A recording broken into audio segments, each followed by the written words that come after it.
ಇನ್ನು ನಟ ದರ್ಶನ್ನಿಂದ ರೇಣುಕಾಸ್ವಾಮಿ ಕೊಲೆ ಆರೋಪ ಪ್ರಕರಣ ಏನಿದೆ, ಆರೋಪಿಗಳ ಮೊಬೈಲ್ನಲ್ಲಿ ಸ್ಫೋಟಕ ವಿಚಾರಗಳು ಕೂಡ ಪತ್ತೆಯಾಗಿದ್ದಾವೆ.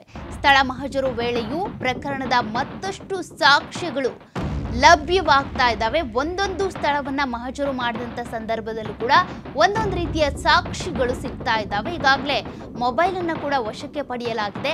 10 ಮೊಬೈಲ್ಗಳನ್ನ ವಶಕ್ಕೆ ಪಡೆದಿರೋದಾಗಿ ನಿನ್ನೆ ಕೂಡ ವಿಚಾರಣೆಯ ಸಂದರ್ಭದಲ್ಲಿ ಎಸ್ಪಿಪಿ ವಕೀಲರು ಪ್ರಸನ್ನ ಕುಮಾರ್ ಅವರು ಮಾಹಿತಿ ಕೊಟ್ಟರು. ಆ ಮೊಬೈಲ್, ವೆಪನ್ಗಳು, 30 ಲಕ್ಷ ಹಣ ಇದೆಲ್ಲ ಕೂಡ ಈಗಾಗಲೇ ಸೀಸ್ ಆಗಿದೆ. ಇವುಗಳನ್ನು ಆಧಾರವಾಗಿಟ್ಕೊಂಡು ತನಿಖೆ ಮತ್ತಷ್ಟು ಚುರುಕೊಳ್ತಾ ಇದೆ.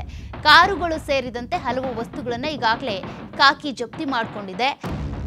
ಆರೋಪಿಗಳನ್ನ ವಿಚಾರಣೆ ಮಾಡಿ ಹೇಳಿಕೆಯನ್ನು ಕೂಡ ದಾಖಲು ಮಾಡಿಕೊಳ್ಳಲಾಗಿದೆ. ಈಗಾಗಲೇ 164 ಹೇಳಿಕೆಯನ್ನು ಕೂಡ ದಾಖಲು ಮಾಡಿಕೊಳ್ಳಲಾಗಿದೆ. ಅಂದರೆ ನ್ಯಾಯಾಧೀಶರ ಎದುರುಗಡೆ ಕೂಡ ಹೇಳಿಕೆಯನ್ನು ಕೊಡಿಸಲಾಗಿದೆ. ಈ ಅಪ್ರೂವರ್ ಆಗಿರುವಂತಹ ಆರೋಪಿಗಳೇನಿದ್ದಾರೆ ಅವರ ಹೇಳಿಕೆಯನ್ನು ಕೂಡ ಈಗಾಗಲೇ ದಾಖಲು ಮಾಡಿಕೊಳ್ಳಲಾಗಿದೆ.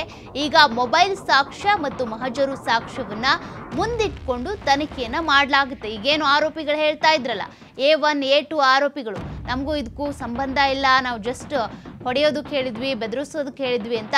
ಆದರೆ ಈ ಸಾಕ್ಷಿಗಳನ್ನ ಆಧಾರವಾಗಿ ಇಟ್ಕೊಂಡು ಟೆಕ್ನಿಕಲ್ ಎವಿಡೆನ್ಸ್ ಅನ್ನ ಮುಂದೆ ಇಟ್ಕೊಂಡು ಈಗ ತನಿಖೆಯನ್ನ ನಡೆಸ್ತಾ ಹೋಗ್ತಾರೆ ಪೊಲೀಸರು.